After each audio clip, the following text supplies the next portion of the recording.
하나님 말씀 같이 볼까요? 시편 119편 105절 말씀입니다. 너무나 잘 아는 말씀이니까 우리 한번 같이 한 목소리로 크게 한번 읽도록 하겠습니다. 119편 105절.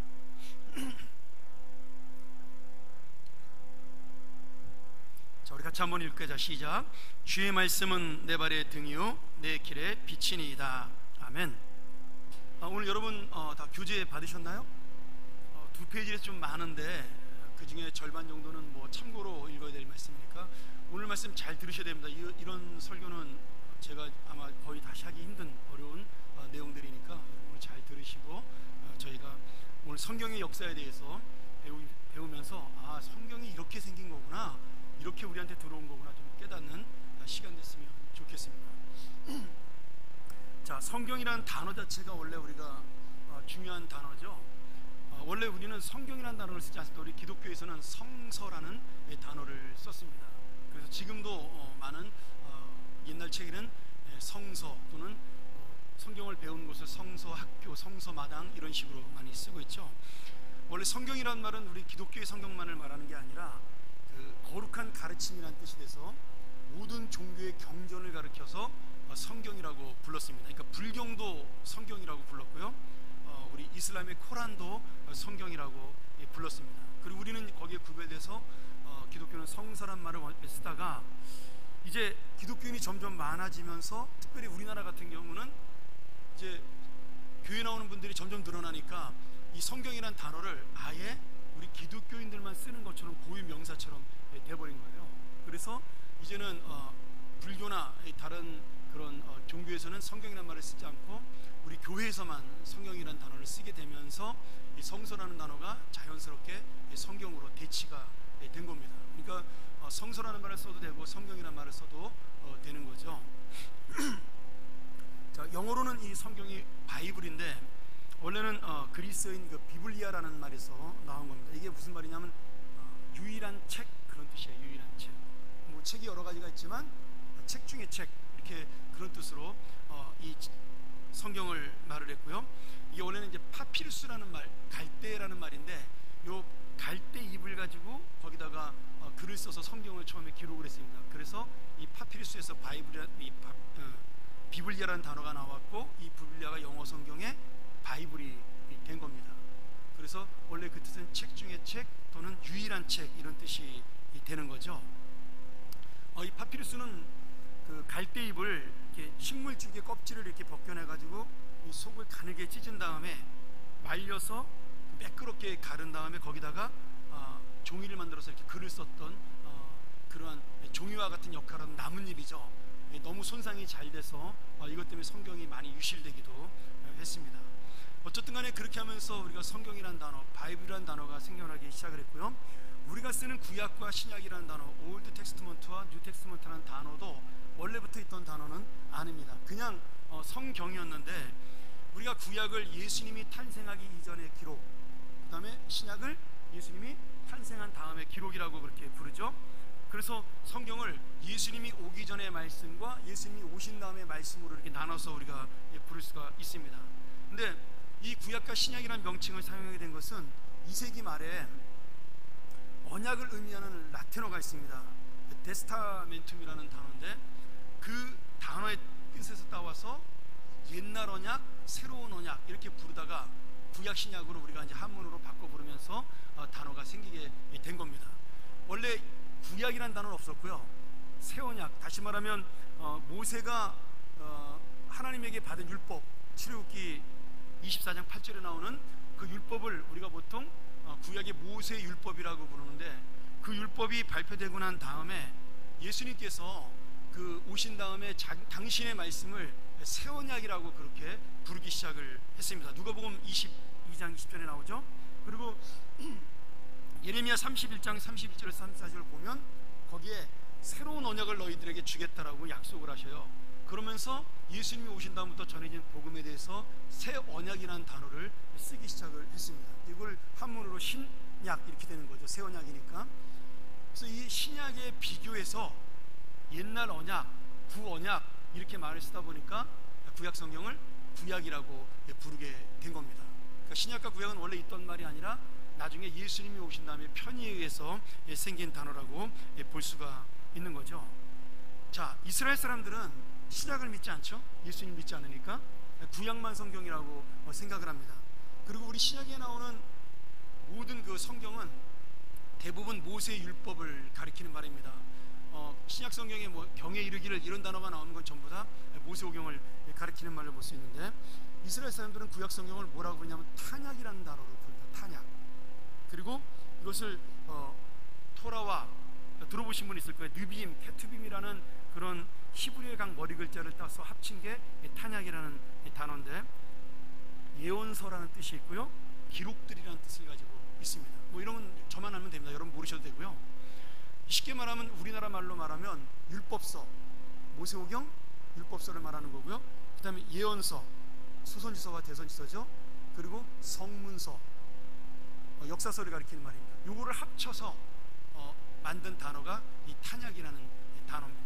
그러니까 지금도 이스라엘 사람들은 이 성경을 탄약이라고 그렇게 탄약이라고 부르죠. 뭐 그 외에도 뭐 구약 명칭에 많이 있습니다. 그 탈무드에서는 구약 성경을 가지고 키드베 하카도시라고 이렇게 부르기도 하고요. 뭐 미크라 이렇게 부르는 사람도 있고, 하카투부 뭐 이렇게 부르는 사람도 있습니다. 다 기록물이라는 뜻이에요. 기록된 말씀 뭐 이런 뜻이고, 그리고 유대 사람들은 자기들이 그 구약 성경을 믿기 때문에 특별히 히브리어 성경, 히브리어 성서 이렇게 단어를 많이 씁니다. 우리 신약하고 구별해서 쓰는 거죠. 예수 믿는 사람들이 많아지면서 자기들을 구별하기 위해서 히브리어 성경 이런 단어를 많이 쓰는데, 그 말은 뭐냐면 이 구약 성경이 거의 다 히브리어로 되어 있는데 조금 일부분만 히브리어와 사촌간인 아람어로 되어 있습니다. 창세기 31장 47절하고요. 그 다음에 스가랴서 4장 8절에서 6장 18절, 죄송합니다. 스가랴서가 아니라 에스라서, 죄송합니다. 에스라서 4장 8절에서부터 6장 18절, 그리고 7장 12절에서 26절, 그리고 예레미야 10장 11절, 다니엘서 2장 4절에서 7장 28절까지는 히브리어로 되어 있지 않고 히브리어하고 비슷하게 생긴 아람어로 되어 있습니다. 이스라엘 사람들이 그 말은 히브리어를 썼지만, 글은 히브리어를 썼지만 말은 아람어를 썼어요. 아람이 뭐냐면 시리아어라는 뜻이거든요. 왜냐하면 구약시대 이스라엘 사람들은 그 시리아의 정복을 당해서 굉장히 오랜 생활 동안 식민지로 지냈습니다. 그렇기 때문에 이스라엘 사람들은 말을 이 시리아어로 하는 것이 굉장히 편했기 때문에 그렇게 기록이 된 거죠. 자, 이렇게 해서 우리가 성경이라는 단어에 대해서 좀 알아봤고요. 제가 좀 빨리 나갔습니다. 시간이 없어서. 그러면 성경이 어떻게 만들어졌느냐가 굉장히 중요하죠. 우리 손에 어떻게 성경이 들어오게 되었을까? 구약은 처음에 두루마리라고 알려진 양피지가 있습니다. 양의 가죽으로 만든 그런 종이와 같이 쓰던 그런 기록물로 쓰던 재료죠. 그 양피지에 탄소나 기름을 섞어 만든 잉크를 써서 성경을 처음에 기록을 했습니다. 그리고 아까 말한 대로 파피루스, 갈대들을 잘 아변해서, 그러니까 눌러서 거기다가 성경을 기록하기도 한 거죠. 그리고 여기를 펜으로 썼기 때문에 손으로 쓴 필사본 성경이라고 이렇게 보통 불렀습니다. 그리고 약 30명의 저자에 의해서 1000년 동안 이 구약 성경이 기록이 된 거죠. 자, 그런데 문제는 뭐냐면 이 성경을 보관하다가 이게 가죽에 돼 있으니까, 또는 파피루스라는 그런 그 갈대잎으로 돼 있으니까 손상이 많이 간 겁니다. 전쟁통에 잃어버리기도 하고, 비가 오면 망가지기도 하고, 또 빗물이 퍼지면서 글자가 번져서 못 알아보기도 하고, 이렇게 소실이 많이 된 거죠.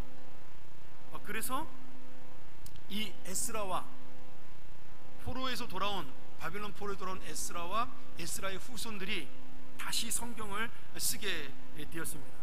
그 성경을 편집하게 된 거죠. 그래서 에스라를 우리가 성경학자라고 부르는 겁니다. 자, 우리 성경에 보면 이런 말이 나와 있죠. 우리가 가끔 이렇게 성경을 읽다 보면 한 절이 빠져 있어요. 그렇죠. 그 다음 맨 밑에 뭐라고 되어 있어요? 각 줄이요. 다른 사본에는 이렇게 기록되어 있음, 이런 낱말이 나와요. 왜냐하면 이 사본들이 빗물에 의해서 아니면 전쟁통에 씻겨나가면서 그 구절이 지워졌기 때문에 그 구절에 없는 것들은 다른 사람이 쓴 사본에서 갖다 채워놔서 그런 겁니다. 지금 우리가 보는 성경은 팔레스타인 정경이라는 팔레스타인 사본을 가지고 만든 거예요. 그리고 지금 캐톨릭에서 보는 그 성경은 알렉산드리아 정경이라고 부릅니다. 거기서 기준을 두고 만든 겁니다. 그러니까 원본이 없기 때문에, 성경은 원본이 없죠. 하나님께서 원본을 남겨두지 않으시는 이유는, 만약에 성경에 오리지널 원본이 있으면 어떻게 될까요? 사람들이 전부 그거를 우상으로 섬겼겠죠. 그렇잖아요. 예수님 옷도 아닌지 옷인지 확실하지 않은데 지금 그 이탈리아 밀라노 성당에 가면 옷을 보관해놓고 예수님 옷이라고 막 신처럼 보시거든요. 그런 일이 있을까봐 성경을 아예 하나님께서 원본을 남기지 않은 겁니다.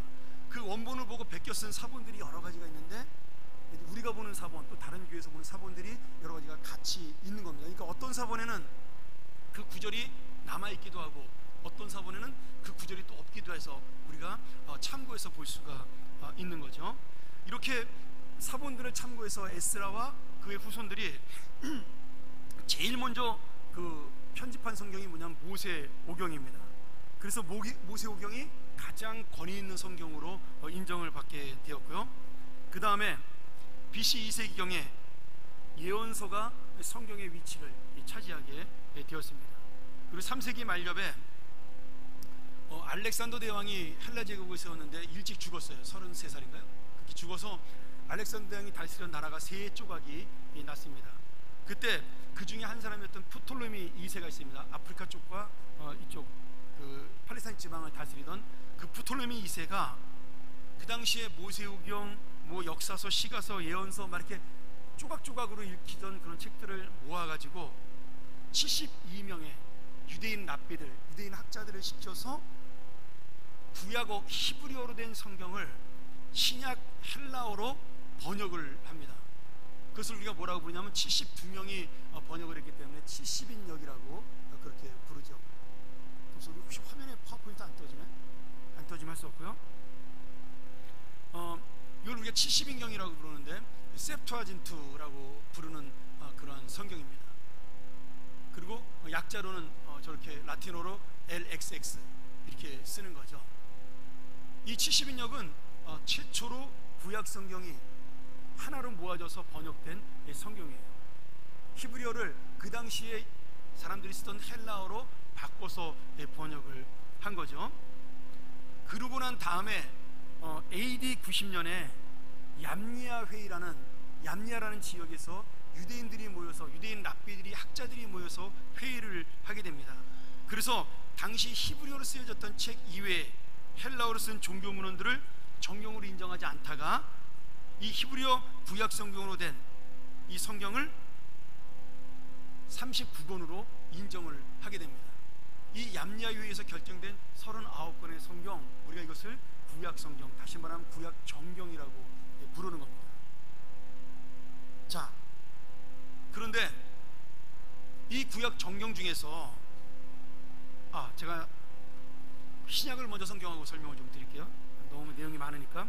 그렇게 구약 성경이 39권이 AD 90년에 정경으로 인정을 받게 됩니다. 그러니까 성경이라는 것이 막 그냥 생긴 것이 아니라 오랜 역사에 흘러서 하나님이 섭리하셔서 그 사람들을, 학자들을 통하여 하나님의 성경으로 인정을 받게 된 거죠. 그래서 하나님이 인정하신 성경이라고 부르기 때문에 캐논이라는 단어를 쓰는 겁니다. 정경이라는 단어를 쓰는 거죠. 정경. 우리는 그냥 성경이라고 부르냐, 성경 중에서도 영감이 있는, 하나님의 권위가 있는 책을 정경이라고 부르게 된 겁니다. 자, 신약 성경은, 구약은 그렇게 생겨났고요. 신약은 9명의 저자가 50년 동안 기록을 했습니다. 당시에 가장 그 일반적으로 쓰던 언어 헬라어로 기록을 했는데, 헬라어 중에서도 코이네 헬라어라는 헬라어로 기록을 했습니다. 이건 뭐냐면 사람들이 시장에서 쓰는 단어예요. 아무나 막 쓰는 그런 단어를 가지고 만든 겁니다. 무슨 말이냐면 모든 사람들이 쉽게 성경을 읽을 수 있도록 가장 쉬운 말로 쓴 게 신약 성경입니다. 그래서 제가 여러분들에게 성경을 꼭 우리 개역 한글판으로 읽지 않아도 된다, 뭐 현대인의 성경이든 아니면은 새번역이든 뭐 아니면 공동번역이든 여러분들이 쉬운 성경으로 읽어도 아무 문제가 되지 않는다고 자신 있게 이야기를 하는 겁니다. 왜냐하면 이 성경을 만든 사람들의 첫 번째 조건이 뭐냐면 누구든지 쉽게 이해할 수 있는 책이었어요. 그 당시 사람들이. 근데 우리도 그런 것이 가장 성경의 원칙이 되어야 됩니다. 누구든지 읽어서 이해가 될 수 있는 책. 근데 우리나라 성경은 조금 그런 부분에서는 약점을 갖고 있는 거죠. 그래서 쉬운 성경을 가지고 읽는 것이 훨씬 더 이해하기가 편하다면 그 성경을 읽는 게 저는 더 좋다고 보는 겁니다. 자, 이것도 역시 예전에는 뭐 인쇄기가 없었으니까 손으로 쓴 필사본 두루마리로 썼습니다. 약 5천 종류의 이 필사본이 전해지고 있었는데, 이 사본을 비교 연구해서 잃어버린 원문에 가장 가깝게 접근한 그 사본학, 이제 성경을 연구한 학문을 사본학이라고 하는데, 이 성경 사본학을 통해서 우리가 지금 거의 정확한 신약 성경을 읽을 수가 있습니다. 여러분, 이런 질문할 수 있잖아요. 목사님, 오리지널 원본이 없는데 지금 성경이 원본하고 어떻게 비슷하냐고 우리가 인정할 수 있겠습니까? 그렇게 질문할 수 있어요. 근데 여러분, 그 질문은 굉장히 중요한 질문이지만 우리는 인정을 해야 됩니다. 왜냐하면 구약 성경 같은 경우 성경을 쓸 때, 예를 들어 원문을 가지고 성경을 베낄 때 이 베끼는 학자가 어느 정도로 정성껏 썼냐면, 하나님이라는 단어가 나올 때마다 목욕을 했어요. 옷을 갈아입고, 그리고 붓을 새로 빨았습니다. 그러니까 한 글자 한 글자 쓸 때마다 그렇게 정성을 기울였기 때문에 잘못 쓸 가능성이 없다라는 거예요. 그 정도로 정성을 기울였으니까. 그리고 혹시라도 잘못 번역되는 경우는 있습니다. 어떤 경우냐면, 히브리어가 옛날에는 1, 2, 3, 4, 5라는 아라비아 숫자가 없었기 때문에 단어로, 쉽게 말하면 뭐 우리가 가라는 단어를 1로 치고 나라는 단어를 2로 치고, 그래서 숫자를 만들었어요. 그러니까 사람 숫자를 이야기할 때, 예를 들어 열왕기상하 같은 경우 군사의 숫자를 이야기할 때 몇백 명인데 몇만 명으로 나오는 경우가 있습니다. 왜냐하면 그때는 1, 2, 3, 4가 아니라 히브리어 알파벳을 가지고 숫자를 만들었으니까, 히브리어 알파벳은 또 모음이 점 2개, 점 3개 뭐 이런 식으로 돼 있어요. 이제 카타흐, 파타흐 뭐 이런 단어로 쓰는데, 그렇기 때문에 만약에 비 맞아 가지고 점 하나가 지워지면 이 숫자가 1000에서 100으로 줄어드는 겁니다. 점 하나가 더해지면 번져 가지고 또 1000이 더해지는 거죠. 그런 식으로 약간 실수를 해서 이것이 숫자상의 오류는 있을 수가 있지만 내용상으로 틀린 오류는 있을 수가 없다라는 거죠. 그래서 우리가 사본을 보고도, 우리가 지금 보고 있는 성경이 오리지널 진짜 성경은 아니지만 베낀 성경이긴 하지만, 이 사본을 보고도 우리가 하나님의 말씀이라고 인정을 하는 겁니다. 자, 이렇게 신약 성경도 쓰였는데, 처음에는 이 신약 성경이 처음부터 27권이 아니었어요. 그냥 여러 권 쪽복음으로, 어떤 데는 바울 서신 13권만, 어떤 데는 공간복음만, 어떤 곳에는 사복음서만 이렇게 막 돌아다니고 개인들에게 전해지고 그랬습니다. 처음에 이 편지들은 전부 편지였잖아요. 이 성경이 개인에게 전해졌다가 교회들이 회람해서 이렇게 돌려가며 읽다가 그것이 성경이 된 거니까, 그렇게 여러 가지로 돌려다니다가 교회가 점점 조직화가 됐는데, 그 당시에 신약 성경이 정말 우리가 전부 보고 싶다 이렇게 생각하는 교인들이 많아지기 시작을 한 거예요. 어떤 교회는 10권, 어떤 교회는 5권, 어떤 교회는 20권 막 이렇게 쪽복음으로 돌아다니니까. 근데 마침 그때 말시온이라는 이단이 생겨났습니다.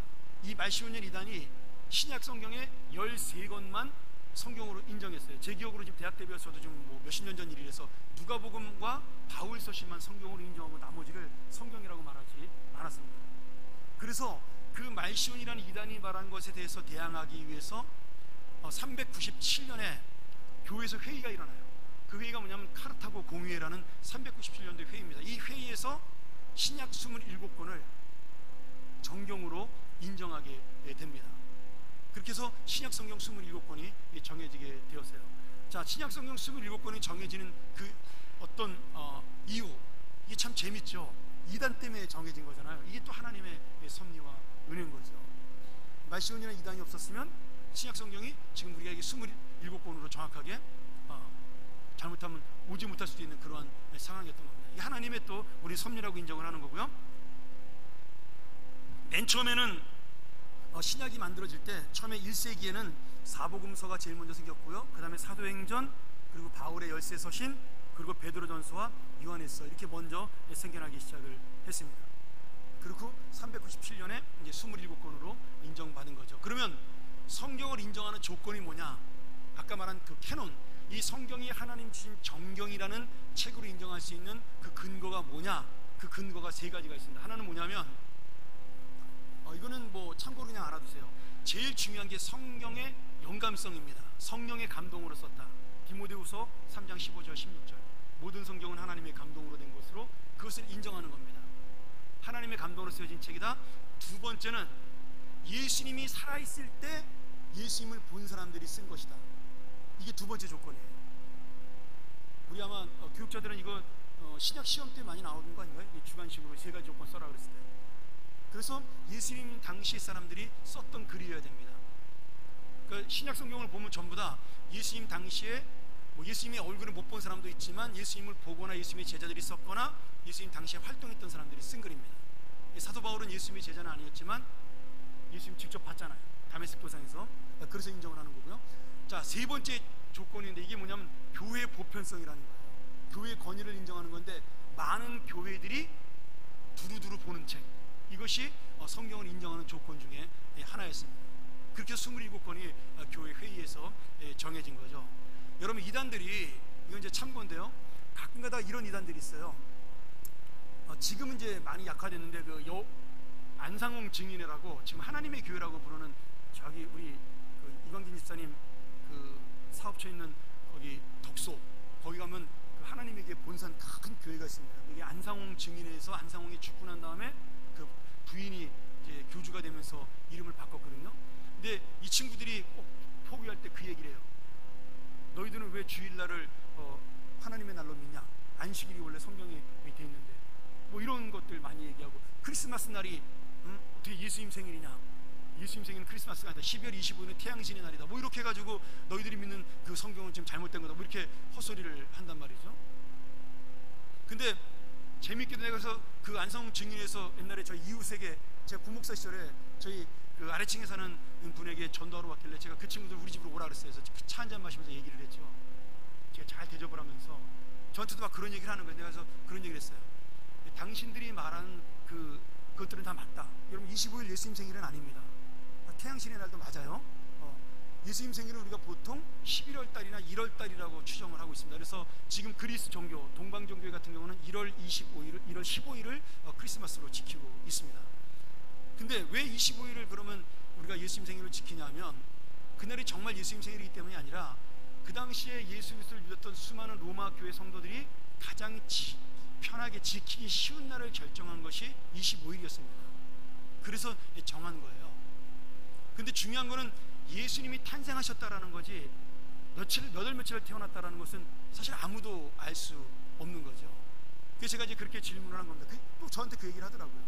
그래서 당신들은 성경을 믿냐? 성경을 믿는데요. 예수님 생일이 25일이라는 게 성경에 없기 때문에 자기는 안 믿는 거예요. 그래서 제가 이제 농담으로 웃으면서 그랬어요. 그러면 그 성경을 결정한 걸 누가 결정했냐? 자기들이 모르죠. 역사를 배웠어야지. 그냥 가르친 대로 외웠을 테니까 그런 질문은 처음 받아봤을 거 아니에요. 성경이 누가 정했냐? 대답을 못 하더라고요. 그러면 크리스마스 날을 정한 사람들은 누구냐? 그것도 대답을 못 하더라고요. 여러분, 성경을 정한 사람들이 날짜도 정한 겁니다. 그러니까 그분들이 몰라서 그런 것이 아니라 우리가 가장 하나님의 날로 지키기 좋은 날, 그날을 지킨 거예요. 그러니 이 성경을 정한 사람들이 그날도 정했으니까 우리는 전통적으로 그것을 믿는 겁니다. 하나님의 섭리로 알고. 근데 웃기잖아요. 성경은 믿는데 성경을 정한 사람들이 믿었던 예수님의 생일은 안 믿는다. 그건 지키지 않는다. 이게 모순되는 거죠. 역사를 모르기 때문에 그런 겁니다. 여러분, 중요한 거는 이 하나님의 말씀 역시도 마찬가지예요. 결국은 남들이 볼 때 잘못 얘기하면 사람들이 결정한 겁니다. 39건 누가 마음대로 정했어? 27건 누가 정한 거야? 다 사람들이 결정한 거잖아. 이게 무슨 하나님의 말씀이야? 그렇게 말하면요, 아무 할 말도 없는 거죠. 그래서 결국 성령을 믿는 것도 뭐예요? 믿음으로 믿는 겁니다. 아니, 성령의 감동으로 된 걸 감동 받았는지 안 받았는지 어떻게 알아? 실제로 이 성경을 정할 때 굉장히 많은 논란이 있던 책들이 있습니다. 예를 들어 아가서 같은 경우는 굉장히 좀 정열적이잖아요, 책이. 그렇죠? 좀 이렇게 보면 약간 야한 글도 많이 나오고, 그래서 이 아가서를 정할 때 구약의 학자들은 굉장히 고민했습니다. 이런 불경건한 내용이 들어있는 선정적인 책을 성경으로 정해야 되느냐. 그렇게 고민하면서 성경을 정했어요. 그러나 그 성경 속에 나타난 술람 여인과 솔로몬의 사랑이 단순히 사람의 그런 애정을 말하는 것이 아니라 예수 그리스도와 우리의 관계, 하나님과 우리의 사이의 사랑을 이야기하기 위해서 쓴 글이기 때문에 상징적으로 그것을 인정하자 그래서 아가서를 집어넣은 겁니다. 그러니까 그렇게 따지면은 이게 사람이 정한 거 아니야 이렇게 오해하면 아무도 성경을 못 믿는 거예요. 여러분, 하나님이 있다 없다를 믿는 것과 성경이 하나님의 말씀이냐를 맞다 틀리다를 믿는 것은 똑같은 조건이라는 거죠. 결국 믿음으로 믿는 거라는 거예요. 오늘 여러분, 제가 이렇게 장황하게 성경 66권이 정해진 역사를 설명하는 것은 우리가 이렇게 정해진 것이 바로 하나님의 은혜와 역사로 섭리로 지어진 것임을 믿는 것이 바로 믿음이라는 사실을 제가 말씀드리기 위함입니다. 믿습니까? 예. 그래서 여러분 열심히 보셔야 되고요. 자, 성경 말고 외경이라는 것이 있습니다. 외경을 알기 위해서는 우리가 70인역, 아까 말한 히브리어 성경을 헬라어로 번역한 70인역에 대해서 다시 한번 봐야 되는데요.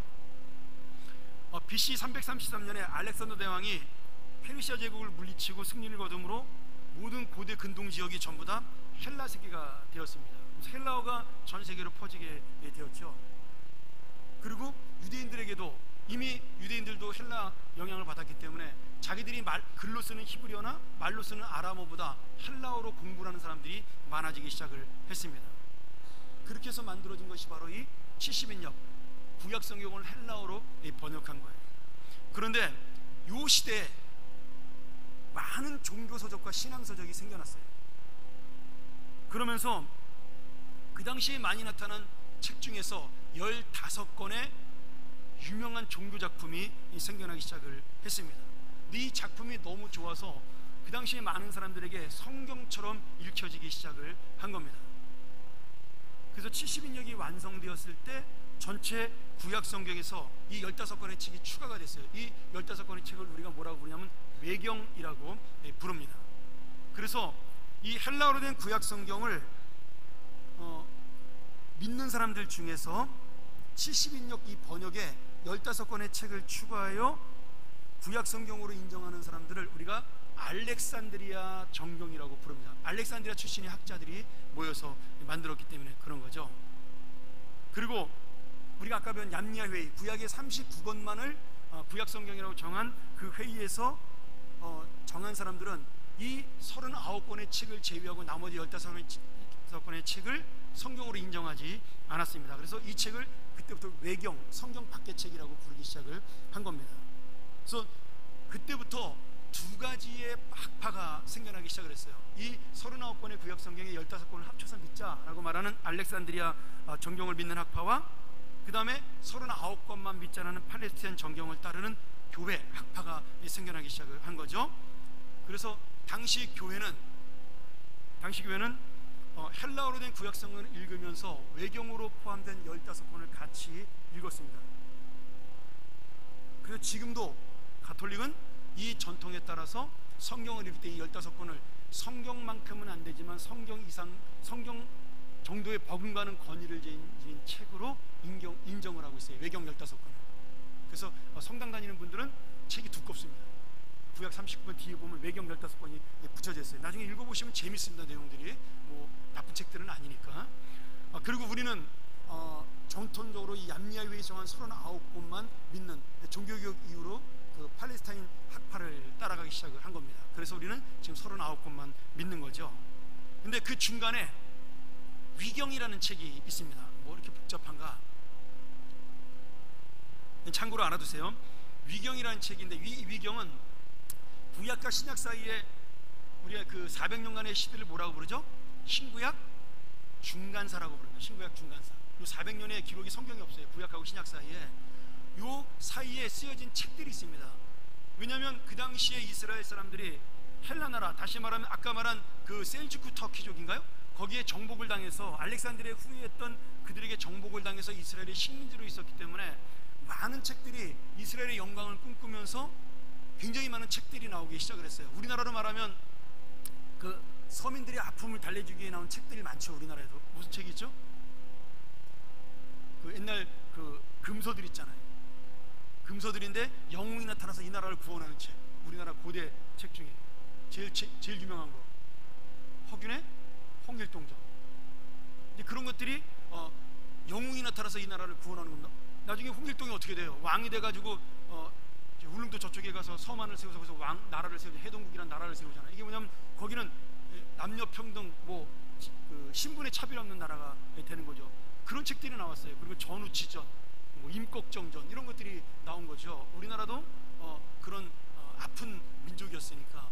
이스라엘도 마찬가지예요. 그 당시 식민지로 있었으니까 그 당시에 식민지로 살던 이스라엘 사람들이 구원받고 해방받기를 원하는 의미에서 많은 책들이 나오기 시작을 했는데, 그 책들이 나올 때 자기 옛날 그 유명했던 조상들의 이름을 따서 책을 만든 거예요.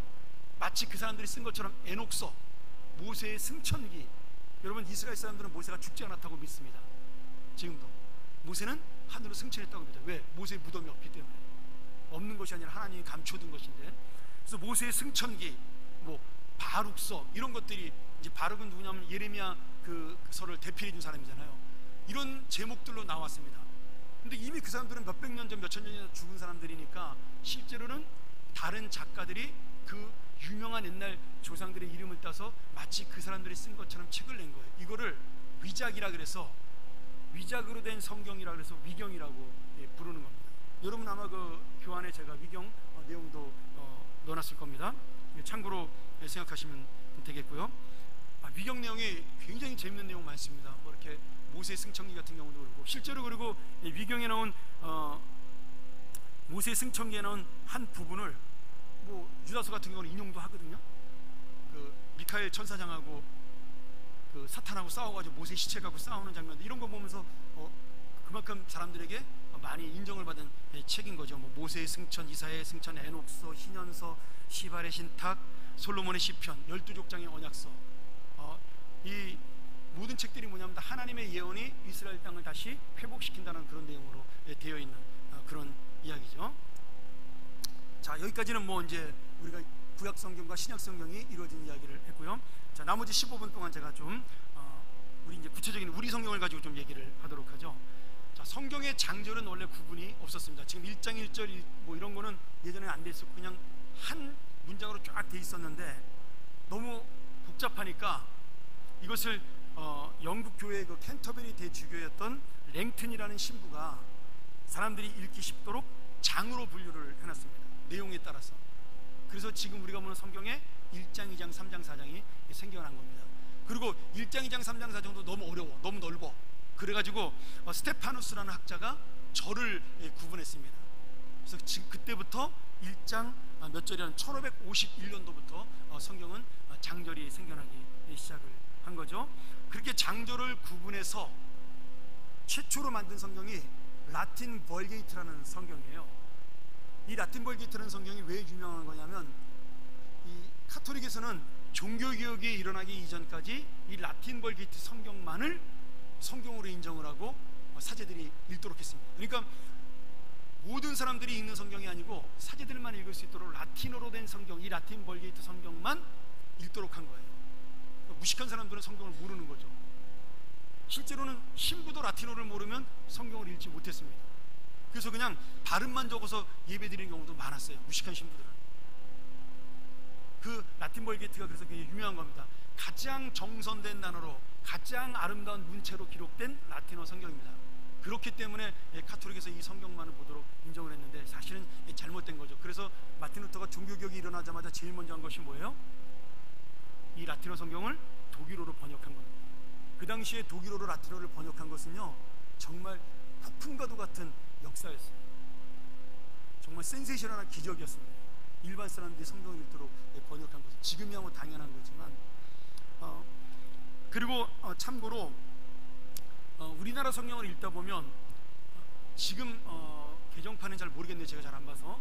우리 옛날 지금 우리가 보고 있는 성경에는 성경을 읽다 보면 단락 표시로 동그라미를 해놨습니다. 여러분 보신 분 있나요? 예, 그 동그라미 믿으시면 안 됩니다. 그건 우리나라에서 번역을 할 때 학자들이 임의로 단락을 구분해 놓은 건데 굉장히 잘못된 게 많아요. 그래서 앞뒤 문맥을 끊어놓은 경우가 많습니다. 그냥 무시하고 있는 게 제일 좋습니다. 물론 대다수는 맞지만 틀린 게 아주 중요한 게 몇 가지가 있어요. 그래서 그 동그라미는 그냥 여러분 잊어버리고 있는 것이 가장 좋습니다. 단락 구분하려고 읽기 쉽도록 만든 것인데 그것 때문에 오히려 성경 번역하는데, 성경을 해석하는데 굉장히 큰 지장을 줍니다. 특별히 우리 목사들 같은 경우는 설교할 때 끊어서 설교를 하는 경우가 많았거든요. 그러면 정말 중요한 말씀이 뒤에 있기 때문에 조심해야 될 부분들이 많습니다. 이제 대표적인 게 마태복음 7장 같은 경우예요. 예수님께서 그 말씀을 하시면서 기도에 대한 얘기하잖아요. 구하라, 뭐 찾으라, 두드리라 이런 얘기하다가 맨 마지막에 7장 그 12절에 가가지고 그러므로 무엇이니 너희가 대접을 받고자 하는 대로 너희도 남을 대접하라 이렇게 해놨어요. 그러니까 학자들이 보기에는 앞에 나오는 기도와 뒤에 나오는 대접은 전혀 다른 주제니까 그걸 끊어버렸습니다. 근데 그러므로라는 단어가 붙은 것은요, 앞에 말과 뒤에 말이 연결이 됐다는 말이에요. 그러니까 거기서 말하는 대접이라는 것은, 제가 한번 설교 시간에 얘기했던가요? 하도 오래돼서.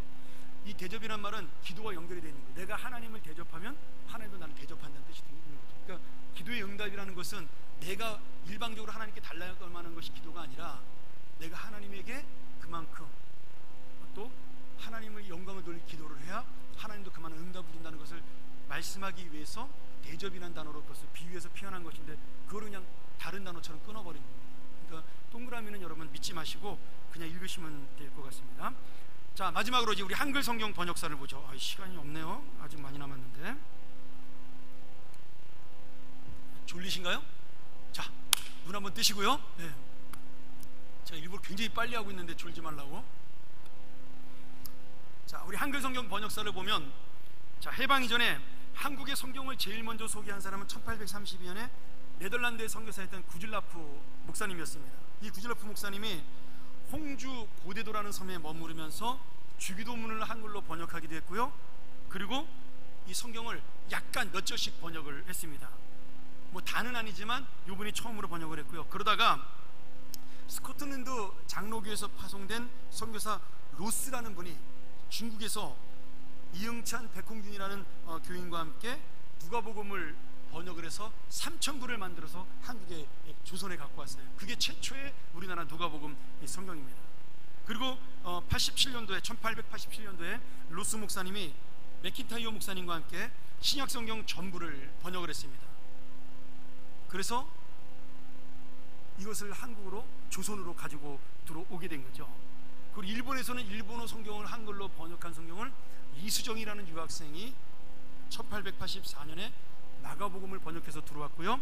1885년도에 우리가 잘 아는 유명한 언더우드 목사님과 아펜젤러 목사님이 부활절 새벽에 조선 땅에 들어오면서 일본에서 이 성경책을 갖고 들어왔습니다. 그러니까 우리가 잘 알고 있는 토마스 목사님이 갖고 온 대동강에서 우리에게 나눠준 성경은 한글 성경이 아니라 중국어로 된 성경입니다. 오해하시면 안 되고요. 이렇게 해서 1887년에 아펜젤러가 번역한 마가복음, 1890년에 언더우드가 번역한 누가복음, 그 다음에 스크린톤 번역의 로마서, 1892년에 세 사람이 같이 번역한 마태복음, 1894년에 페닉 선교사가 번역한 요한복음, 1895년에 사복음서와 사도행전, 97년에 골로새서, 베드로전후서, 1900년도에 신약성경 완간. 그래서 우리나라의 전체 성경이 번역돼서 들어온 것은 1900년 5월입니다. 얼마 안 됐어요. 118년밖에 안 된 거죠. 그러다가 1904년도에 일본어 성경과 중국어 성경을 참조해서 만들었기 때문에 그것을 우리나라 말로 바꿀 필요가 있어서 신약 전셔라고 처음으로 우리나라 말로 정선해서 그것이 나오게 됩니다. 그리고 1906년도에 이것을 재수정해서 결정된 공인판, 결정 공인력으로 최초로 파는 성경책이 출판이 됩니다. 그렇게 50년 동안 한국교회가 사용한 것을 우리가 성경 전서 개역 한글판이라고 부르죠. 지금 우리가 보고 있는 성경이 바로 그 다음에 나온 1952년도에 고친 개역위원회라는 그 성경개혁위원회에서 고친 한글 성경입니다. 자, 간단하게 말하면 지금 우리가 보는 개역판 한글 성경은 1961년도에 이 56년도에 나왔던 신구약 성경을 조금은 현대로 번역을 한 게 1961년에 개역판 한글 성경이고요. 1961년도에 나온 개역 한글을 지금 우리가 쓰고 있는 거예요. 우리 교회에서 쓰고 있는 거예요. 1961년도에. 그러다가 우리가 해방되고 난 다음에 1961년 1월 25일에 순수한 우리 한국 사람들 학자들이 번역해서 마태복음을 처음으로 내놓게 됩니다. 그리고 67년도 12월 15일 날 새번역 신약 성경을 최초로 출판하게 되는 거고요. 68년도에 2월 15일 신구교 성경 공동 번역위원회가 설치가 돼서 지금 카톨릭에서 보고 있는 공동 번역 성경이라는 것을 우리 개신교와 또 카톨릭이 연합으로 번역을 하게 됩니다. 그래서 우리가 그것을 공동으로 번역한 거기 때문에 공동 번역이라고 부르는 거죠. 1971년도 부활절에 출판이 됩니다. 그리고 1977년 4월 부활주일에 그때 신약 성경이 번역되었고 77년도 4월 달에 이제 신약 구약이 완전히 합쳐져서 번역을 했습니다. 이때 우리가 잘 아는 그 유명한 그 문익환 목사님, 북한에 갔다 감옥살이셨던 그 문익환 목사님이 원래는 그 운동하던 분이 아니고요, 그런 노동운동하던 분이 아니라 유명한 구약 학자입니다. 우리나라 히브리어의 최고 대가 중에 한 명이었어요. 그래서 그 당시 구약 성경을 번역했던 총책임자였어요. 그래서 우리나라 말로 아주 그 단어들을 수요하게 번역을 했죠. 근데 이제 우리 개신교에서 쓰지 않는 바람에 지금은 이제 카톨릭만 쓰게 되는 그런 결과가 나왔습니다. 이제 공동 번역의 강점은 뭐냐면요, 가장 우리나라 언어화 됐다라는 거예요. 그래서 굉장히 단어들이 우리가 쓰기 편한 단어로 되어 있고요. 그 다음에 거기 나오는 인물이나 사람들의 이름이나 지명들이 히브리어 원문 그대로 번역이 되었습니다. 그래서 사실은 공동 번역에 나오는 그 단어들, 히브리어 원문들은 정통 히브리어 번역이에요. 근데 지금 우리가 보는 성경은 약간 의역된 한국말로 의역된 그런 번역이 많은 거죠. 예를 들어서 우리가 구브로 섬 같은 경우 사이프러스인데, 그렇죠? 지금 사이프러스라는 섬인데 우리 구브로라는 단어로 쓰잖아요. 지금도 있는 섬인데 이런 식으로 우리는 한국말로 번역화시켰는데 공동 번역은 그대로 그것을 원문 그대로 번역을 했습니다. 그래서 발음을 원문대로 발음하는 장점이 있는 거죠. 그리고 이제 생명의 말씀사에서 모든 사람이 쉽게 볼 수 있도록 85년도에 현대인의 성경이라는 것을 출판하게 됩니다. 그래서 1985년도 제가 대학 다니던 시절인데 우리 신학대 학생들에게 엄청난 인기를 누렸습니다. 이 현대인의 성경이. 그리고 1967년도에 새번역 신약 성경이 생겼고요.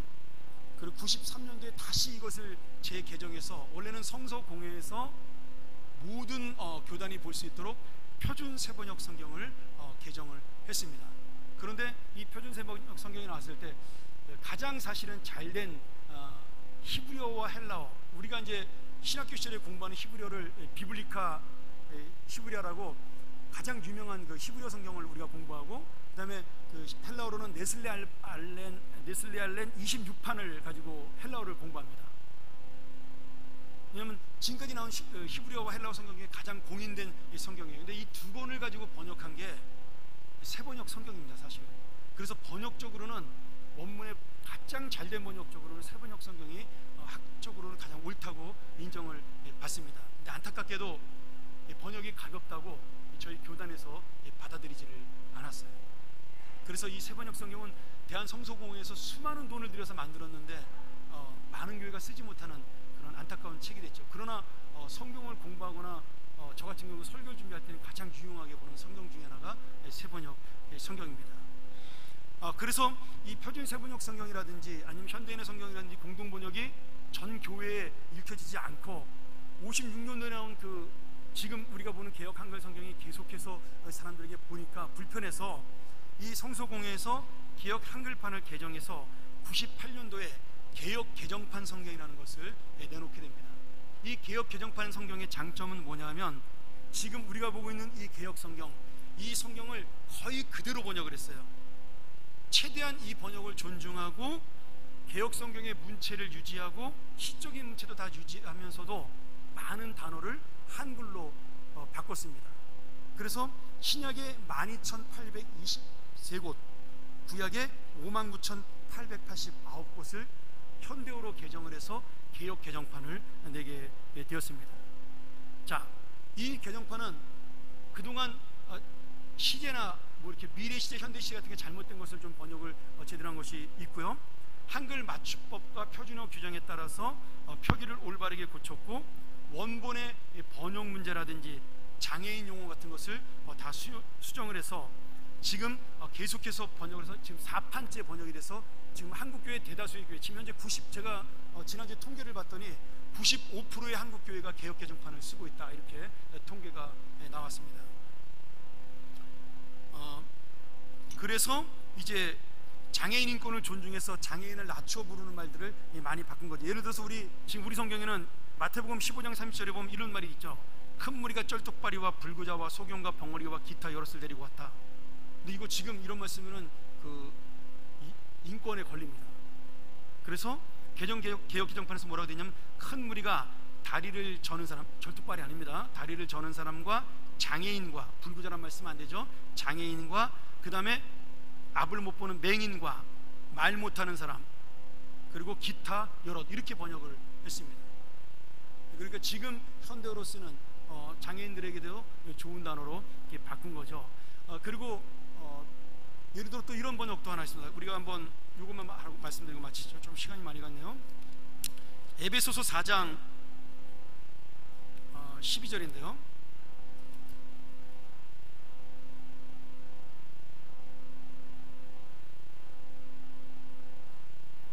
자, 지금 우리 성경에는 이렇게 되어 있습니다. 에베소 4장 12절, 이는 성도를 온전케 하며 봉사의 일을 하게 하며 그리스도의 몸을 세우려 하심이라. 이 번역이 굉장히 중요한 번역입니다. 왜냐하면 저희 교회 이게 제 목회 철학의 모토 중에 하나입니다. 저희가 훈련하는 교회고 양육하는 교회니까. 자, 사도를 세우고 목사를 세우는 이유를 12절에 성도를 온전케 하고 봉사의 일을 하게 하고 그리스도의 몸을 세우게 한다, 이렇게 돼 있어서 전부 다 이 성도를 온전케 하는 것, 봉사의 일을 하게 하는 것, 그리스도의 몸을 세우는 것이 목사의 직무로 돼 있어요. 근데 이 번역이 사실은 잘못된 번역입니다. 그래서 개역개정판에는 정확하게 번역을 어떻게 했냐면, 앞에 12절을 온전케 하며를 성도를 온전케 하여라고 단어 하나를 바꿨습니다. 근데 이 단어 하나 바꿈으로 얼마나 큰 뜻이 달라지냐면, 이 온전케 된 사람이 목사가 아니라 목사님이나 사도가 온전케 만든 그 사람이 온전케 되어서 봉사의 일을 하고 그리스도의 몸을 세우게 만드는 겁니다. 그러니 옛날 성경대로, 지금 우리 성경대로 한다 그러면 어떻게 되는 거예요? 목사가 모든 일을 다 해야 되는 거, 교회를 봉사, 전도, 양육 다 해야 되는데, 원래 원문대로 한다면 목사님이 그런 사람을 세워서 그 사람들이 그 일을 나눠서 하게 돼 있는 겁니다. 이 정도의 그 번역의 차이가 있는 거죠. 그래서 저희 교회가 지난번 당회 때 저희가 2019년 1월 첫 주부터 지금 한국교회에서 가장 많이 쓰고 있는 개역개정판과 찬송가를 우리가 바꿔서 이제 사용하기로 결의를 했습니다. 그래서 이미 서점에는 주문을 해놓은 상태고요. 그리고 저희 교인들에게는 제가 11월 달부터 새생명 축제 끝나고 난 다음부터 여러분들에게 한 10가지 정도 디자인을 갖고 와서 여러분들이 그 책을 고르게 되면, 교회에는 한 200권 정도 비치해 놓고 여러분들 개인적으로 사게 되면 교회에서 1인당 10,000원씩 지원을 할 예정입니다. 교회에서 이렇게 결정을 했고요.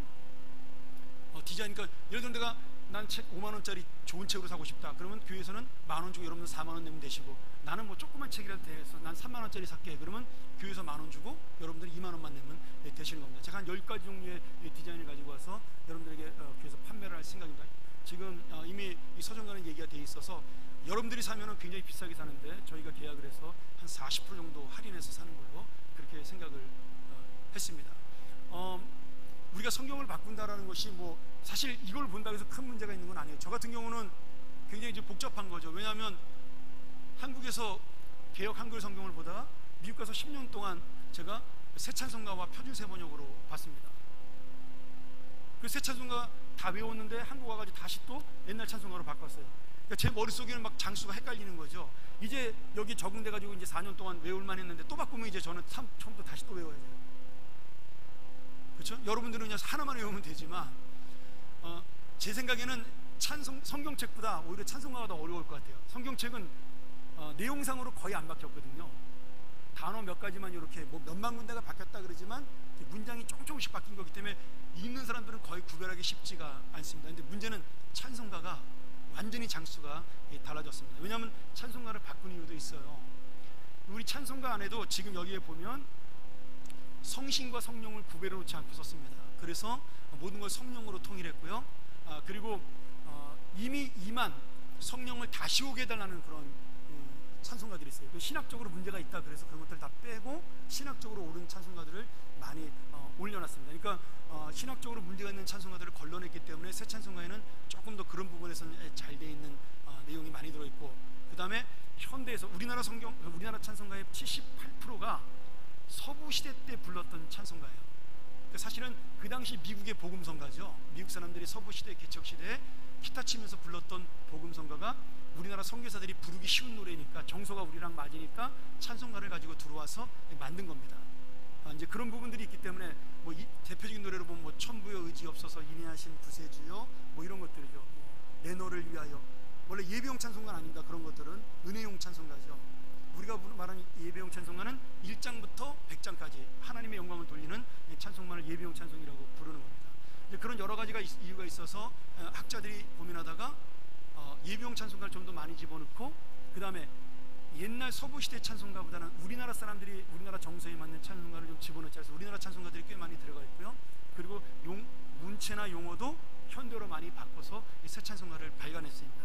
그렇게 하면서 98년도에 개역 개정판 성경과 새 찬송가를 발간하게 된 거죠. 그러면서 이제 한국교회 95%가 이제는 벌써 20년이 넘었으니까 이제 대부분의 교회들이 개역 개정판 성경과 그리고 이 새 찬송가를 쓰게 됐습니다. 저 개인적으로는 지금 이 성경이 훨씬 더 편합니다. 이걸로 워낙 오랫동안 봐왔고 또 한문으로 돼 있기 때문에 어떤 부분에서는 더 이해하기 쉬운 부분도 저한테는 있는데, 일반 성도들이 볼 때는 개정판으로 보는 것이 훨씬 더 저는 쉽다라는 생각이 들어요. 여러분, 성경은 쉬운 걸 보든 어려운 걸 보든 하나님의 역사가 반드시 임합니다. 뭐 성경이 더 거룩하고 어렵기 때문에 그 말씀에만 구원이 임하고 쉬운 말씀엔 구원이 임하지 않는다, 절대 그렇지 않습니다. 하나님의 역사는 같은 내용이 담겨있는 성경이라면 반드시 역사를 합니다. 혹시 여러분 말씀 보존학회라는 그런 단체를 들어보셨는지 모르겠어요. 그 단체는 킹 제임스 버전으로 된 성경만 성경이라고 인정을 합니다.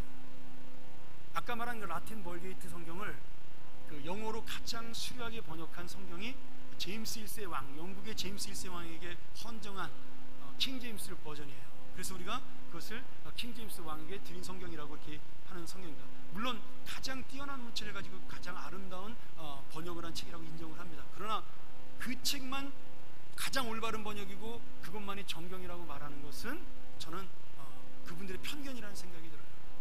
왜냐하면 수많은 사람들이 다른 번역본의 성경을 보고도 구원을 받았기 때문입니다.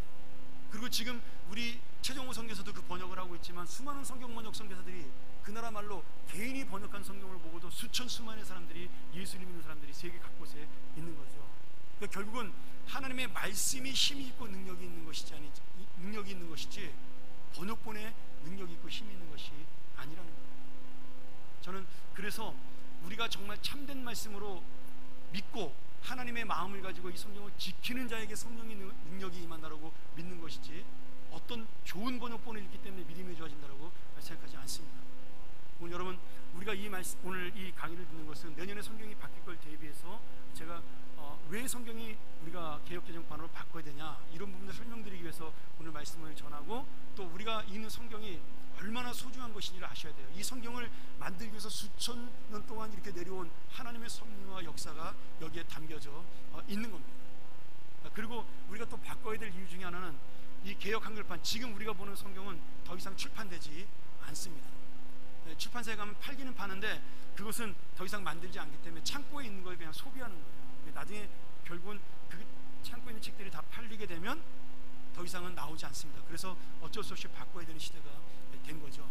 내용이 더 좋아서 바꾸는 것도 아니고 이 성경이 틀리기 때문에 바꾸는 것이 아닙니다. 여러분들이 더 이해하기 쉽도록 하기 위해서, 그리고 하나님 말씀을 더 많이 읽도록 하기 위해서, 그래서 하나님의 말씀대로 더 살고 제가 좋아하는 말씀 바로 알고 바로 묻고 바로 살도록 하기 위해서 우리가 성경을 이번에 교체하기로 결정을 한 것입니다. 그러니 우리 교회가 성경 읽는 거 무지하게 많이 강조하니까 이제 바뀌면은 쉬운 성경을 가지고 더 많이 읽어야 되겠죠. 옛날보다 이해하기 쉬우니까요. 그런 의미로 여러분 이해하시고 오늘 이 말씀 기억하면서 하나님의 말씀은 강하고 능하고 힘이 있습니다. 우리의 심령 골수를 쪼개고요, 내 마음을 변화시키고 나라 하여금 하나님의 진리의 길로 가게 하는 바로 참된 빛이 되는 것이 하나님의 말씀입니다.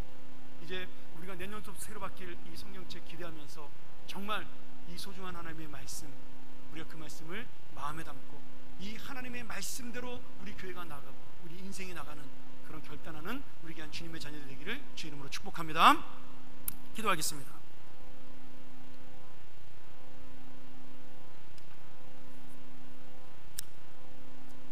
하나님 아버지, 오늘 이 말씀을 통하여 우리가 짧은 시간 동안 또 긴 이야기를 들었지만 정말 하나님의 말씀이 얼마나 소중한 것을 간직하고 돌아갈 수 있도록 인도하여 주옵소서. 이제 성경이 바뀌게 되면 좀 불편한 부분도 있고 좀 어색한 부분도 있고 또 달라진 부분도 있겠지만 그 모든 것들을 내가 잘 받아들여서 내 마음속에 긍정적으로 쉬워서 더 읽기가 쉽구나라고 받아들이고 더 많이 읽어야 되겠구나라고 받아들일 수 있는 귀한 마음들 허락하여 주시옵소서. 주님, 이 성경을 읽고 우리가 하나님을 바로 알고 바로 믿고 바로 사는 성도가 되게 하여 주시옵소서.